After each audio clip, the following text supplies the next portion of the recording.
Hassan from mathhimath.com. Let's start with question number 11 of exercise number 2.1. The statement of this question is 20x square plus 5 minus 20x. अब अगर आप देखें तो इस question के तमाम एलिमेंट्स 5 पर डिविजिबल हैं. 20 भी 5 पे डिवाइड होता है, 5 भी ऑब्वियसली 5 पे डिवाइड हो रहा है और यहाँ 20 भी 5 पे डिवाइड हो रहा है. तो हम सिंपल ऐसे करते हैं कि इस पूरी इक्वेशन में से 5 को कॉमन ले लेते हैं.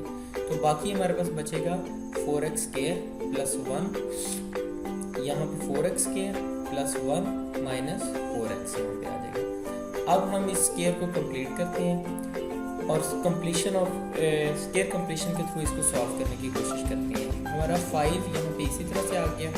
अब ये हमारे पास है 2x का स्क्वायर.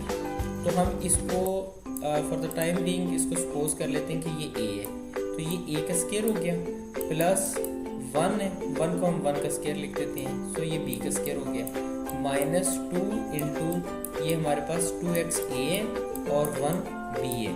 तो ये हमारे पास आप देखें तो ये वही फार्मूला बन रहा है a square plus b square minus 2ab. तो अगर किसी जगह पे a square plus b square minus 2ab हो तो ये होता है a माइनस b होल का स्क्वायर. तो ये हमारे पास आ जाएगा 5 इंटू 2 माइनस 1 यानी a minus b 2x minus 1 whole का स्क्वायर.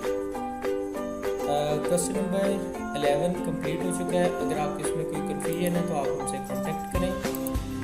हमारा यूट्यूब चैनल अवेलेबल है, आप उसे सब्सक्राइब करें ताकि हमारी लेटेस्ट वीडियोज़ और अपडेट्स आपको मिलती रहें. Thanks for watching.